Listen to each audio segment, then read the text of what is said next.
Now I'm more okay with that, of course. Six years of being a full-time weirdo, I've come to terms with it. All right, number 5. And you, sir, are a weirdo, yes.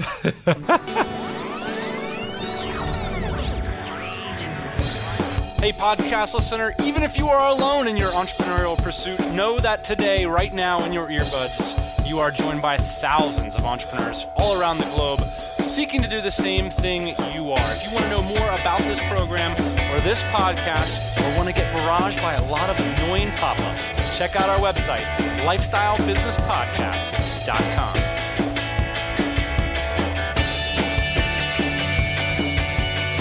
Yeah, buddy. Happy Thursday morning. It's the Lifestyle Business Podcast. This is the show where we believe building the business is the best way to create more personal freedom and opportunity in your life. Today, I'm joined by my captain, my co-host, a man so obsessed with business that if you asked him if he likes The Wire, he'd say he's happy it went through on time.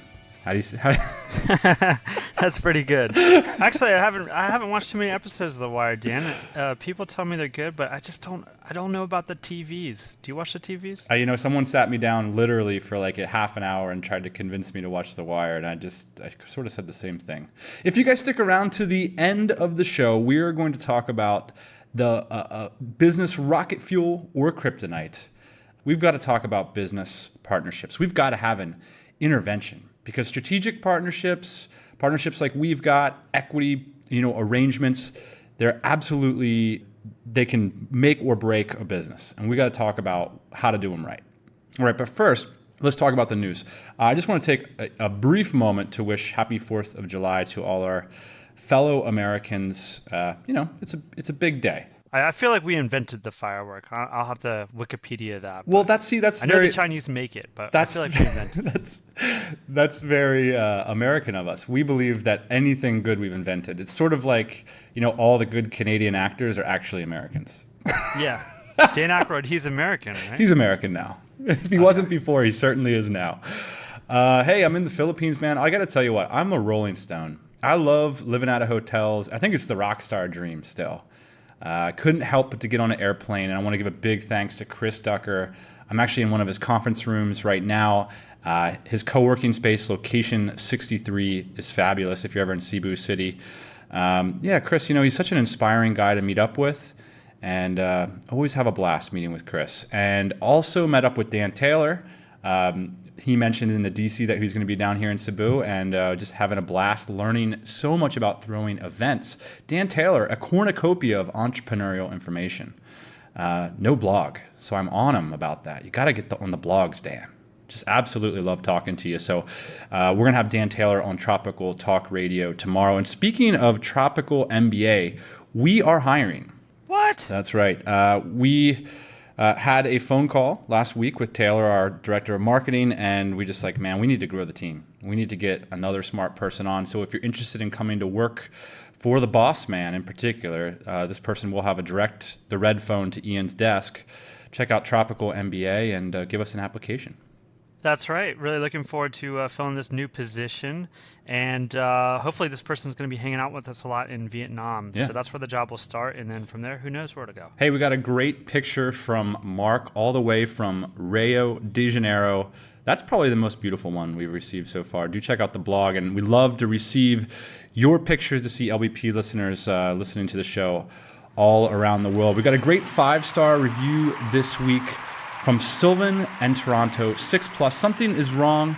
I'm trying to enter 6 stars, but iTunes only allows 5.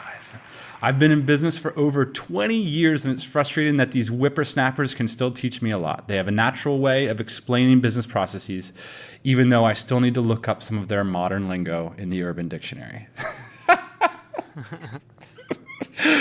I think it's a mixture of new lingo and just not understanding the English language that well. Making up our own words, yeah. All right, thank you so much for the iTunes reviews. Of course, Ian does work for iTunes reviews. 5 stars only, baby. All right, so let's get moving on to the meat and potatoes this week, Ian. It's LBP163. That rhymes. The Bootstrapper's Guide to Business Partnerships. All right, so why are we talking about this week? This is one of the most widely misunderstood topics in lifestyle the business space. So we're talking about bootstrappers, right? We're talking about people who are investing their time in order to get a business off the ground, maybe some of their hard-earned capital. We're not talking about venture capital startups you read about in TechCrunch where, everybody and their brother gets an equity cut for showing up at a meeting one time and talking about a Python script. We're talking about hard-earned, hard-won, bootstrapping small businesses. And I do think that there is a lot of conflation between the startup space where nobody wins, everybody loses unless it's a 10x big grand slam, and the bootstrapping space, which is where what we talk about here, which is what's talked about on Startups for the Rest of Us, where we're trying to grow great businesses and build wealth vis-a-vis our time and maybe a limited investment. We're going to talk about some of the biggest mistakes we see, and then we're going to try to provide some solutions, right? Toss out some unique ways in which we would approach this stuff because, look, a partnership is a huge opportunity. I do think if you have limited resources, figuring out a clever way to get into a partnership can be a great way to start your entrepreneurial career. So we're going to talk about partnership as opportunity, but at the beginning, it can be a liability too, which is why I want to quote a famous Chinese proverb. The Chinese, they start everything. A partnership, famous man once said, a partnership is a sinking ship. And I repeat this often because I know the partnerships are explosive. I mean, Ian, if we weren't partners, I probably wouldn't be here today. Who knows what I'd be doing? I'll tell you what, I would probably be chewing with my mouth open. That's what happens when you don't have a partner. You just start chewing with your mouth open, right? You have somebody to keep you in check. That's a great point. And, I probably wouldn't be here today if it weren't for my partnership with you. So I do understand the benefits and I understand why people want to get into them. On the other hand, I see more corrosive partnerships out there in our community when I meet people than I do see positive ones. We were in a partnership with a third partner when we first started our business, I think back in around 2007. Yeah. And this partner was primarily a financial partner, but he also had some infrastructure. Yeah. And we needed that infrastructure to start our business as it is today. Long story short, we partnered for something that we could have probably purchased. Would you agree with that?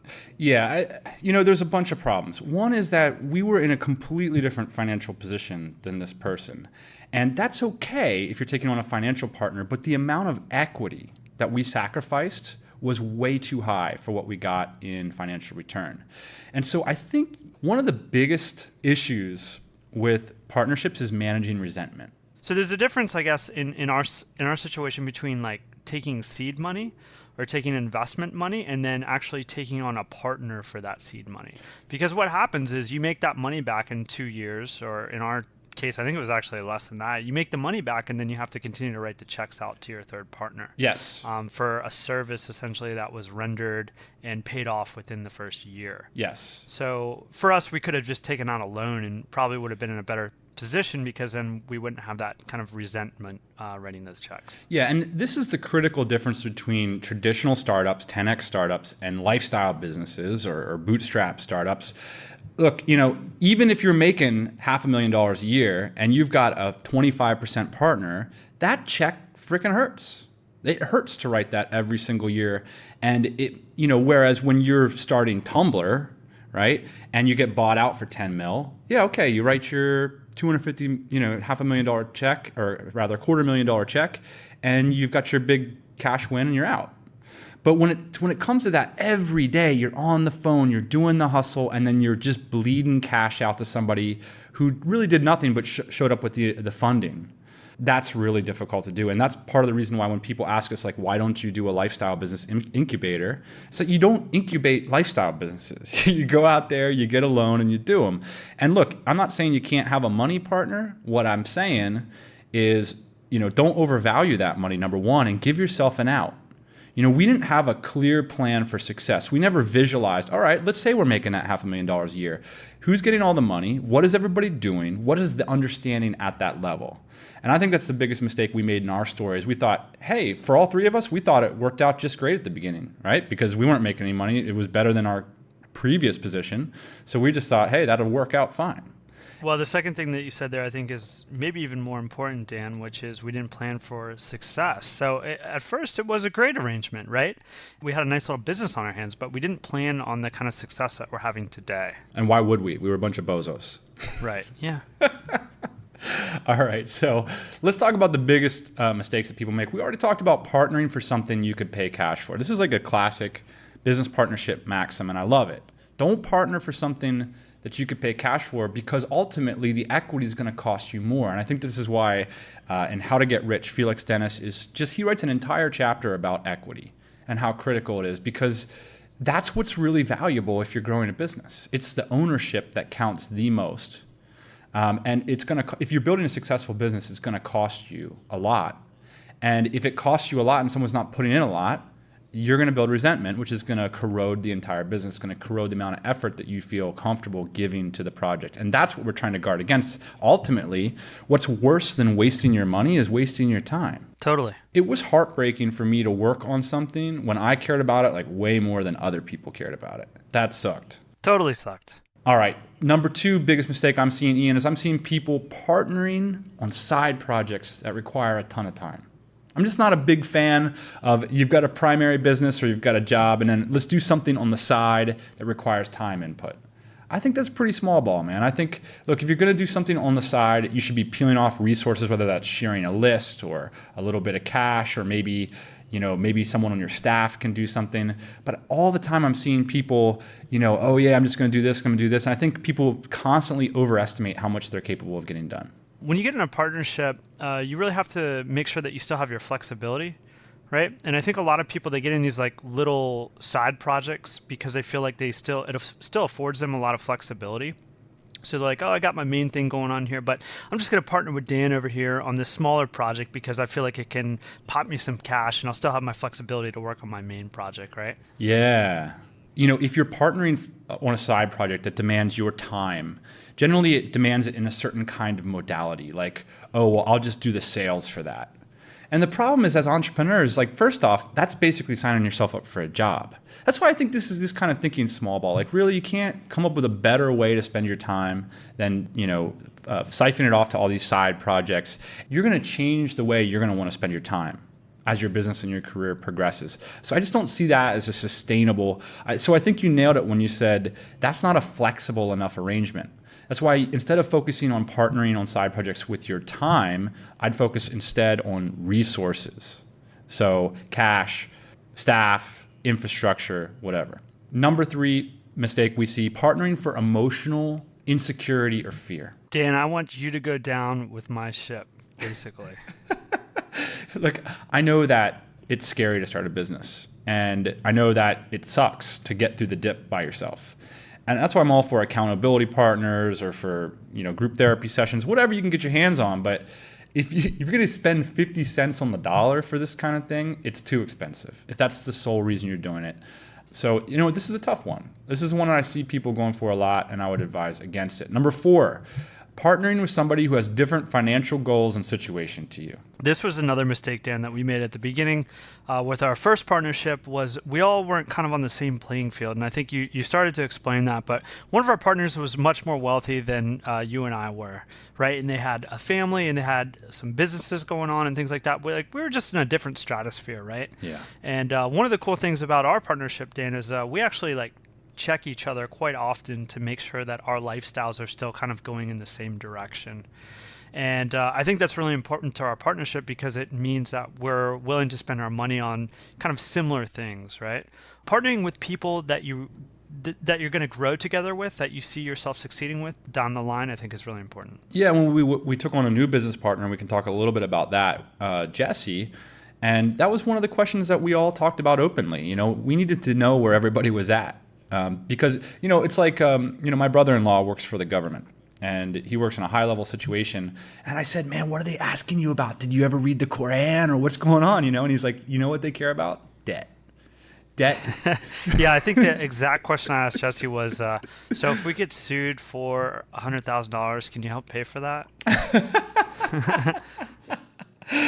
And so these are the situations that are driving people, so it makes sense to understand them. And look, being in a business, growing a bootstrap business is a tough financial position to be in. I was talking with Dan Taylor last night over dinner. We were talking about, do you remember how intense it was when we didn't know if the business was going to go green or red?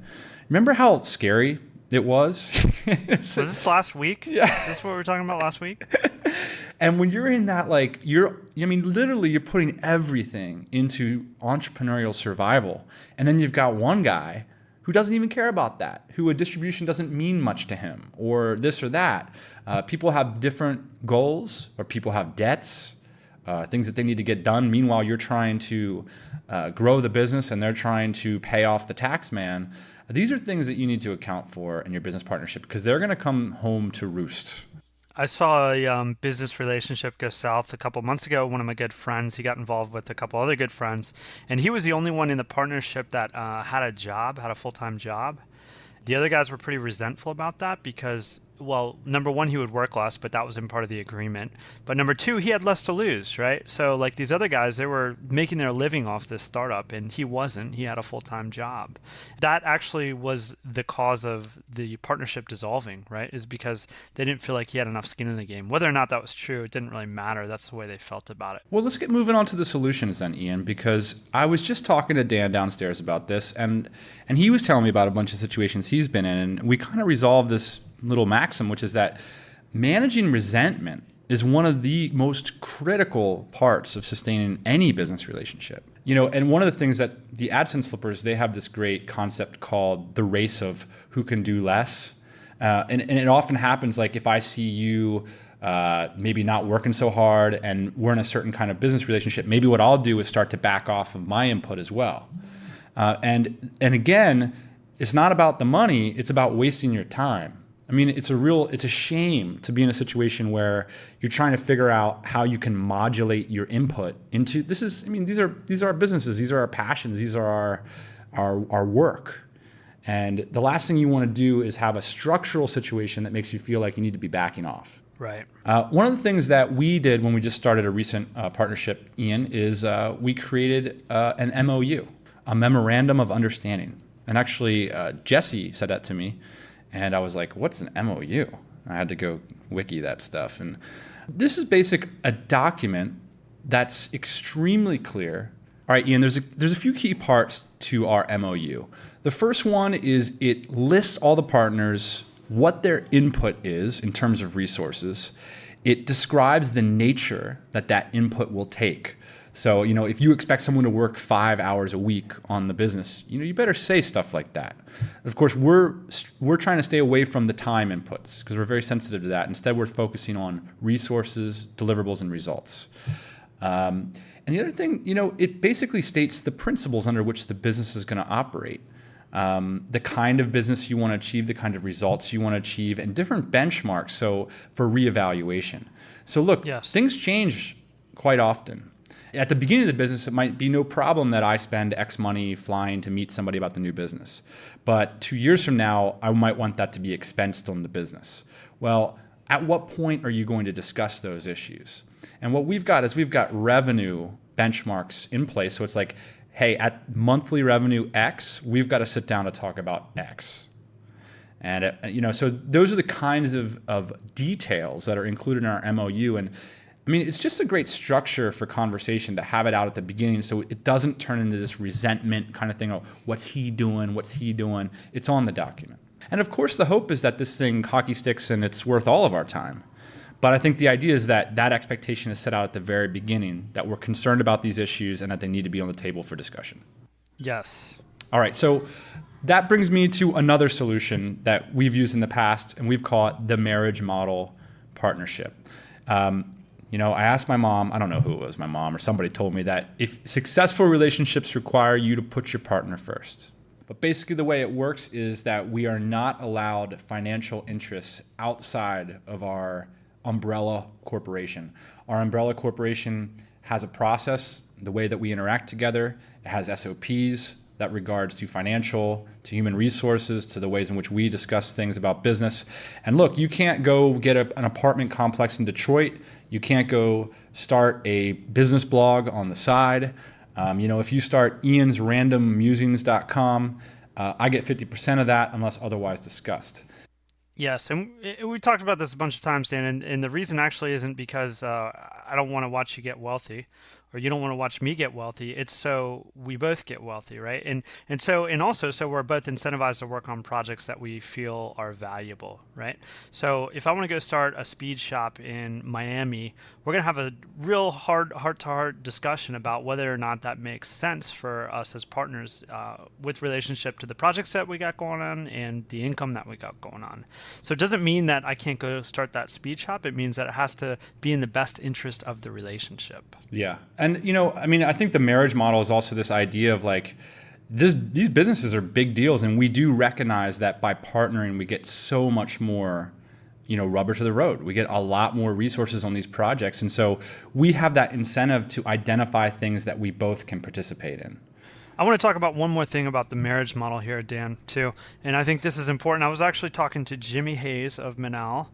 They got a cool new product coming out here soon. But he was here in San Diego the other day, and we're kind of talking about this marriage model. And I think him and Doug have a similar relationship to us. And one of the things that really works for us that you've vocalized quite often is this idea that we don't work on the same things. So in the beginning of our business, I think we did a little bit more, but now we absolutely just don't do it. Yes. I mean, we each have kind of our own projects going on, and we each kind of lend an ear, and we each kind of help each other where it's needed, but we don't work on the same tasks. So there's never any of this question of like, well, are you doing that or am I doing that? It's like very cut and dry and clear. And I think that really helps with our relationship. We're not all over each other all the time. It's interesting because I'll share with you, I'll do some inside LBP baseball. I'll share the last time I got angry with you. And it was such a small thing, but I think it brings out this idea of like, first off, of how much of a jerk I am, but also, second off, the ways in which we're used to working together. There was this one issue that I was in writing and on paper in charge of. And one day, you just had some extra time. And so you sort of, moseyed across the tracks and you were just trying to be helpful. And you did something that was useful, but it ended up screwing something up. I think I hit the delete button. Is that right? You hit the delete button on something. And I remember I just blew a mini fuse for like 10 minutes because my attitude is part of being an entrepreneur is about like emotional responsibility and like what are you in charge for and like what kinds of results are you responsible for delivering. And those are things that can be difficult to share, on a day-to-day basis. It can be nice, like me and you, we go out, we make the catch, and then we come together and we exchange notes. And then we share the strategies, and then we go back out into the field hunting. And sometimes, like when there's a crossover, you can build these like mini resentments. Like, hey, if he's doing it, my attitude is like, if you're gonna do it, please, I'm very sorry that I spended my energy on it. I'm sorry that I took emotional responsibility for it. I'm sorry that I thought about it because I could have been thinking about other things. It's possible that if me and you collaborated on every single thing, we would see a percentage more refinement or improvement on those tasks. But think about the upside we would sacrifice doing that by being able to merely swap strategy and financial notes and then go out and kill it on different sorts of projects. Part of what makes me think is more important is, and maybe something that we undervalued at the beginning, was the enterprising spirit. And just partnering with someone that you have a friendship with or a respect for and who shares the enterprising spirit, because they will figure out how to do things. Yeah, no doubt. And they will take feedback and they will improve. So, today it's me that does not understand this Hong Kong P&L we were looking at. At the beginning, it was you.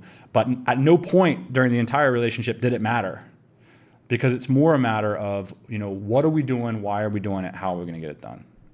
And that's always the question. I think there's a huge opportunity for people that don't have a lot of resources, young bootstrappers, to cut deals with people that are a little bit farther along. And I think, so I don't want to be the anti-partnership person. You look to people like people that are a little bit farther down the road, they've got tons of resources, maybe they've got a list or a customer segment that they're not monetizing in a way that you could focus on and bring a ton of value to the table.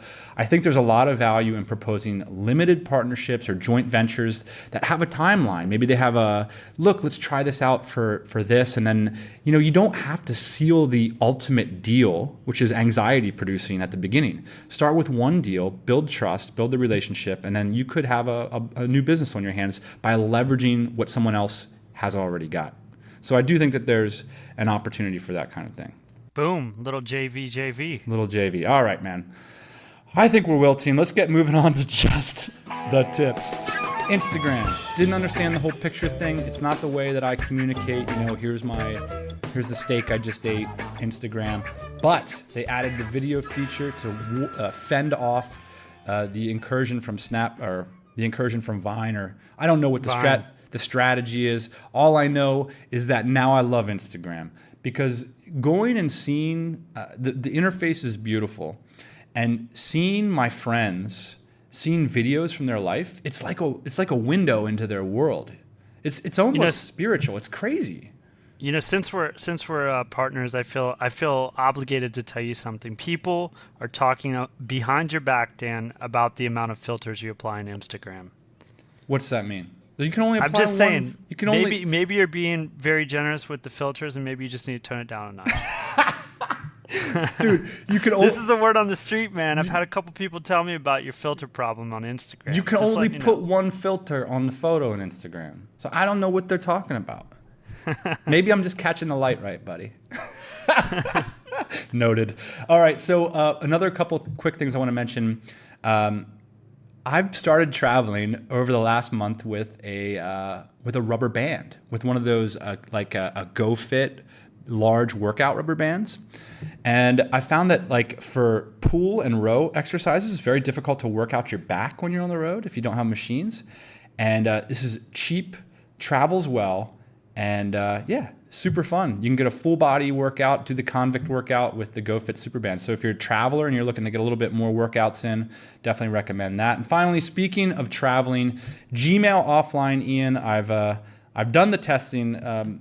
It works fantastically. Of course, before a lot of people got turned off to Google offline stuff because they were using a technology called they were using a technology called Gears. And what they did was they discontinued Gears and they moved it all into HTML5. That's what I read on the interwebs. I don't know if it's true. All I know is that Gmail offline is good to go. So if you want to do some emails on the airplanes, just go and install the Chrome extension. Gmail offline works great.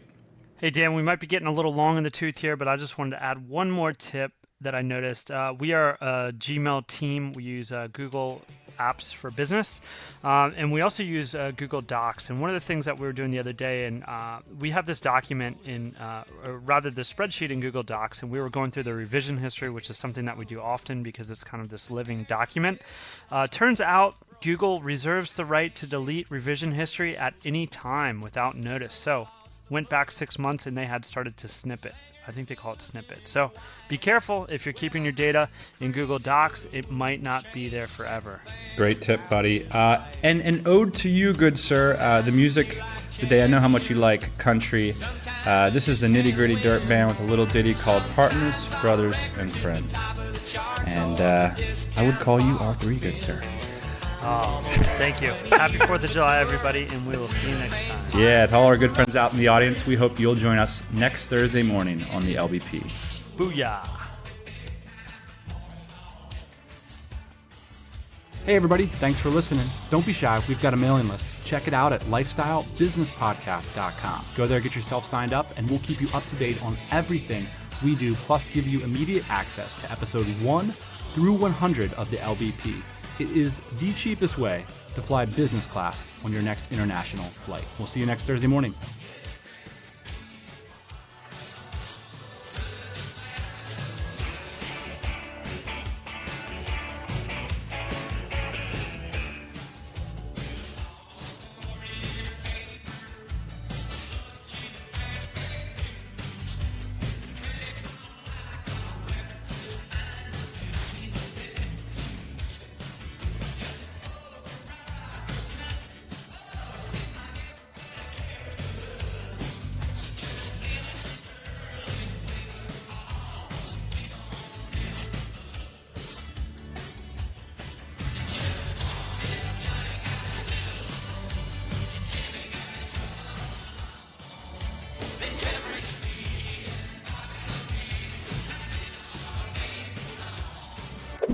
Yeah, buddy.